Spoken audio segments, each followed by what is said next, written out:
As-tu une idée d'à quoi va ressembler ta charge de travail dans 2-3 mois? Pour les 12 prochains mois, de mon côté, je sais exactement combien d'heures j'ai pour dédier à mes clients, dédier à mes projets de création d'offres, comme par exemple créer des nouveaux outils ou formations, à dédier à mes autres responsabilités d'entrepreneur, comme mes tâches administratives, mon marketing, etc. Fait que chaque mois est un peu différent. Évidemment, parce que je serai partiellement en congé de maternité, entre autres, parce que je prendrai des vacances aussi, parce que mes projets arrivent aussi à différents moments. Hein? Je pense qu'on est toutes comme ça.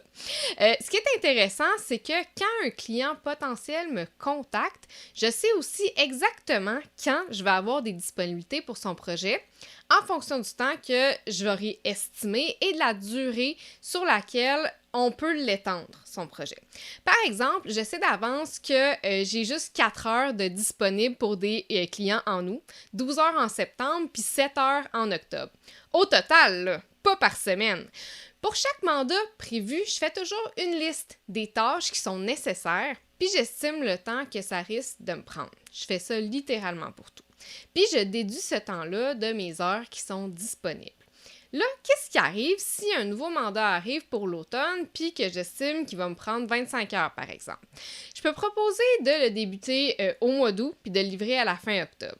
Ou encore, si le client a besoin que ce soit fait plus tôt, je peux emprunter des heures à mes autres projets, à mon marketing, ou encore c'est un signe que je dois carrément déléguer certaines tâches à ce moment-là.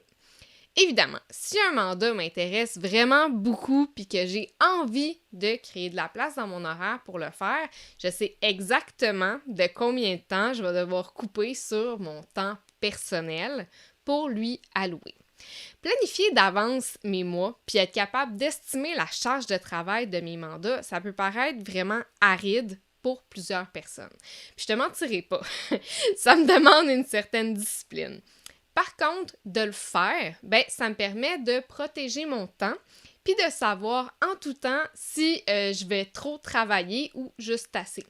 Ça me permet de jamais me surcharger, sauf si je l'ai volontairement choisi. Puis ça, c'est quand même vraiment important.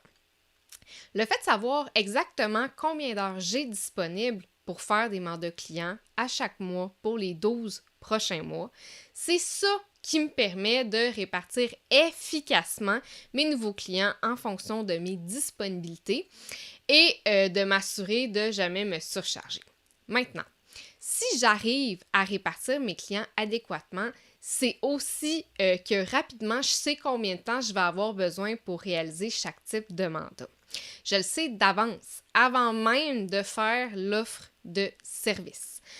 Je te dirais que je suis même en mesure de savoir on the fly dans la première rencontre avec chaque client potentiel. Comment j'y arrive? Grande question. Sachant que tous mes services sont des forfaits package, puis pas nécessairement des banques d'heures.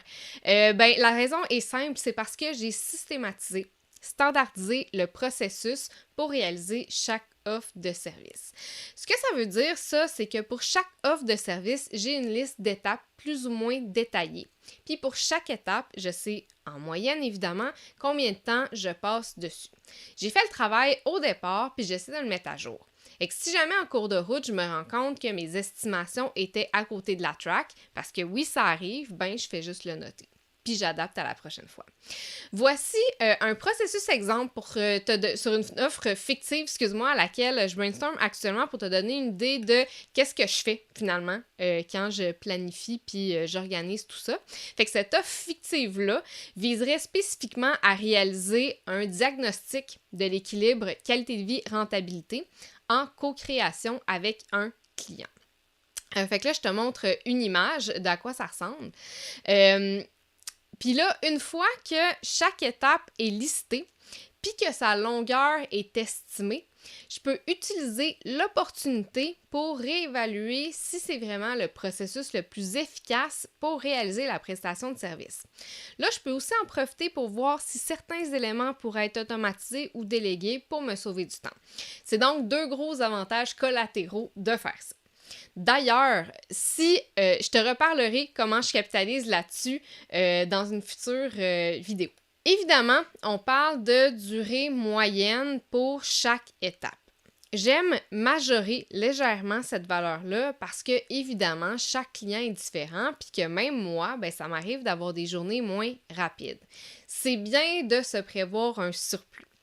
Dans mon exemple, je pourrais arrondir l'ensemble du processus à 3 heures au lieu de considérer 2h45. Puis ça va me donner du lousse si, par exemple, le client a beaucoup de questions avant la rencontre. La rencontre, elle déborde un peu. Ça me prend plus de temps que prévu pour finir les documents, par exemple. Donc, voici un exemple, toujours fictif, de à quoi ressemble mon bilan de capacité par mois pour les 4 prochains mois. Puis là-dedans, j'utilise le terme heure de production, puis non pas heure facturable, entre autres parce que je ne charge pas à l'heure. Fait que si tu veux en savoir plus sur le terme, j'explique le concept dans mon outil gratuit que tu peux juste aller chercher au outilgratuit.com. Je te recommande fortement de le faire d'ailleurs si tu ne l'as jamais utilisé. C'est définitivement le meilleur moyen pour te donner une meilleure idée de c'est quoi qui cloche en fait, c'est quoi qui t'empêche d'atteindre pleinement ton équilibre travail-famille, si je peux dire ça comme ça, en tant qu'entrepreneur. Donc, j'ai divergé, désolée. Donc, quand je discute avec un client potentiel puis que je valide mes disponibilités, je regarde simplement dans mon tableau pour valider si j'ai bien de la place dans le mois à venir ou pas. Puis là, si la personne tient à débuter en juillet, par exemple, ben je sais que j'aurai pas de place. J'ai quand même la liberté de prendre le client puis d'assumer le fait que je vais travailler 3 heures de plus que prévu, ou bien je lui propose simplement de débuter en août, en septembre ou plus tard.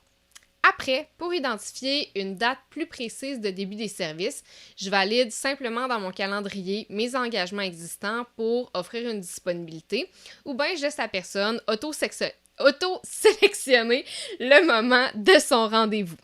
En théorie, là, les plages disponibles devraient, dans mon agenda, là, je parle, donc les plages disponibles devraient refléter mon niveau d'occupation réel. Évidemment, si j'ai des engagements particuliers, ben, je vais juste me bloquer plus de plages dans mon calendrier. Les gens ne pourront pas prendre leur rendez-vous. Bon, tu comprends le principe. Un autre élément qui peut peser dans la balance, si ton client plante plus que 3 heures, et que ça se déroule sur plusieurs jours, semaines, par exemple, ben, c'est d'estimer la période de temps entre le début et la fin de ton service. Donc, si par exemple, ça se déroule sur 6 semaines, ça empiète sur plus d'1 mois. Donc, c'est important de valider les disponibilités en fonction de ça aussi. Donc, c'est juste une petite remarque à inclure. Productiviser ou standardiser ces services, c'est tellement plus que d'avoir une proposition de valeur claire. Ça te permet aussi, si tu prends le temps de le faire évidemment, de mieux gérer ta capacité à prendre des clients, puis à t'assurer de jamais tomber dans une situation où tu as trop de travail sans savoir pourquoi. Parce que ça arrive quand tu es solopreneur. Toi, est-ce que tu as une idée vague ou précise de combien de temps ça te prend au total pour réaliser tes services? C'est important que tu te poses ça comme question. Comment tu évalues si tu as de la disponibilité pour tes nouveaux mandats? Ça aussi, c'est quand même le fun à savoir. Comme je t'en ai déjà parlé, la première étape pour être capable de faire une planification comme celle que je t'ai montrée, c'est d'établir à quoi ressemble vraiment le parfait équilibre pour toi. Puis ça veut dire le nombre d'heures que tu veux travailler puis le salaire que tu veux te verser. Pour t'aider à calculer tout ça, puis voir comment ça impacte ton entreprise, j'ai un outil gratuit pour toi que tu peux télécharger au outilgratuit.com. À bientôt!